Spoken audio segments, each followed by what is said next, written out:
friends, I'm Dr. Jayashree Patel. I'm Senior Consultant Fertility and IVF. And today we have our very special guest Sadhna. She's Senior Embryologist at Cloud9 Fertility. Welcome back, Dr. Sadhna. How are you? I'm fine, thank you so much. So we have again come up with few questions lined up for Dr. Sadhna. जो questions अक्सर Dr. Sadhna patients हमसे पूछते हैं. And this is related to embryology. Embryo transfer के दौरान जो ये question हमारे पास आते हैं, आज मैं आपसे उनके बारे में जानना चाहूँगी. तो जब हम पेशेंट्स को एम्ब्रियो ट्रांसफर के लिए बताते हैं कि आपका डे 3 ट्रांसफर करना है, डे 5 ट्रांसफर करना है, तो पेशेंट तो देखिए बेचारे को कुछ नहीं पता होता है.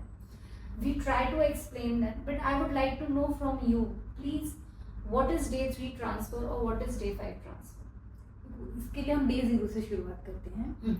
जिस दिन आप हमें एग देते हो और स्पर्म देते हो और हम फर्टिलाइज करवाते हैं, वो डे 0 होता है. उसके बाद में जैसे फॉर एग्जांपल आज 1 तारीख है, और जस्ट फॉर हाइपोथेटिकल कि आज 1 तारीख है, तो आज डे 0 हुआ और डे 3 उसका होगा 4 तारीख को. ओके. और 6 तारीख को उसका होगा डे 5. ओके, ठीक है.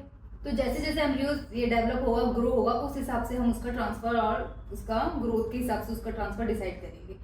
डे 3 स्टेज पर से डे 5 ट्रांसफर बेटर होता है, बिकॉज जो एम्ब्रियो लैब में ही ब्लास्ट बन गया, वो डेफिनेटली उसके चांसेस आगे ग्रो करने के ज्यादा होंगे. इसीलिए हम प्रिफर करते हैं कि पेशेंट डे 5 ट्रांसफर कराए. वैसे प्रेगनेंसी दोनों से आ सकती है, बट चांसेस ज्यादा डे 5 से होते हैं. Okay. And we call blastocyst on the day 5 of embryo. Okay. And cleavage stage is day 3. Okay. तो you mean to say कि day 5 blastocyst transfer is better than day 3 So cleavage we transfer. tell every patient कि blastocyst ही कराओ. Better Blastocyst result के transfer लिए blastocyst transfer is better than day 3 transfer, because हमको confidence आ जाता है कि blast बन गए हैं लैब में, तो आगे भी वो ग्रो करेंगे ही. हम be positive always. yes. So the success rate is more with blastocyst transfer. Yes. But कई बार जब हमारे कुछ decisions होते हैं जो कि हम patient to patient लेते हैं, yes. and we may have to opt for day 3 transfer and फिर उसकी आप grading भी करते हैं. बिल्कुल करते हैं. और क्या ये ग्रेडिंग इम्पोर्टेंट है?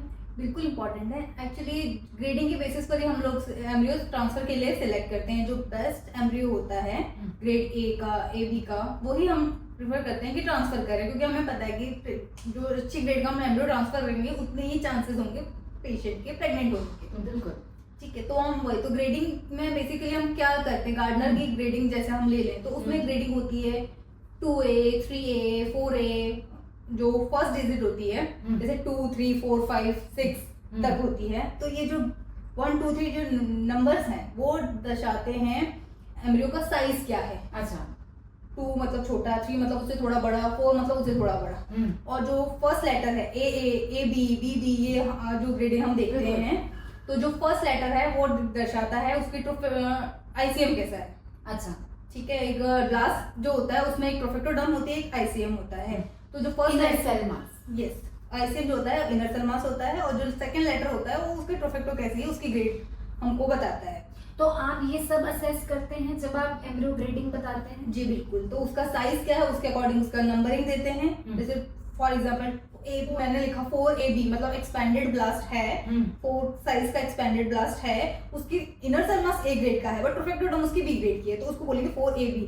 फॉर एग्जांपल 4BB मतलब उसका इनर सेल मास भी बहुत B ग्रेड का है और प्रोफेक्टोडर्म भी B ग्रेड की है, इसलिए उसको बोलेंगे 4BB. ऐसा हम गार्डनर की ग्रेडिंग के अकॉर्डिंग उनको ग्रेड करते हैं और आगे फर्दर. तो जिसकी जितनी अच्छी ग्रेडिंग होगी उतना उतनी ज्यादा चांसेस ऑफ प्रेगनेंसी होगा. बिल्कुल. तो ये एम्ब्रियो ग्रेडिंग कैसे इम्प्रूव कर सकते हैं? What defines embryo grading? Embryo grading depend करती है कि हमारे पास एम्ब्रियो के oocyte गैमेट्स का हमारे पास क्वालिटी कैसी थी. Okay. अगर हमारे पास oocytes की और स्पर्म्स की क्वालिटी अच्छी होगी तो अच्छे ग्रेड का एम्ब्रियो बनेगा. अगर उनमें से किसी एक की भी अगर क्वालिटी कॉम्प्रोमाइज होती है तो चांसेस होते हैं थोड़े B और C ग्रेड के एम्ब्रियोज बनने के भी चांसेस होते हैं. तो प्रेगनेंसी C ग्रेड के एम्ब्रियो भी देखते हैं, B ग्रेड के एम्ब्रियो भी देते हैं. अच्छा. जैसे कि हमने देखा ही है. हाँ बिल्कुल. तो इसका मतलब एग और स्पर्म की क्वालिटी से ही अल्टीमेटली एम्ब्रियो ग्रेडिंग हो रही है. तो अगर हमारे पास लो काउंट वाला या लो मोटिलिटी वाला स्पर्म है और एक अच्छा मोटाइल स्पर्म है, तो बेटर क्वालिटी एम्ब्रियोज अच्छे स्पर्म से ही बनेगी। बिल्कुल। और इसके साथ साथ हमारे लैब एनवायरनमेंट पूरा अच्छा होना Very चाहिए, good, yes. हमारा लैब का टेम्परेचर मेंटेन होना चाहिए, जो गैसेस हैं वो उसका सब फ्लो मेंटेन होना चाहिए, ये सारी चीजें भी इसके ऊपर डिपेंड करती हैं। So our lab is doing it yes, periodically? Yes, all lab is highly equipped lab. Okay, तो आप ये सारे जो भी maintenance है, डेली मेंटेन होता है हमारी लैब में, अच्छा, daily. okay. So thank you so much Dr. Sadhna for helping us out with these queries, and we will be joining again with few more queries again. Thank you so much, and please if you like this video, like, share and subscribe, और हम दोबारा मिलेंगे आपके साथ नए questions के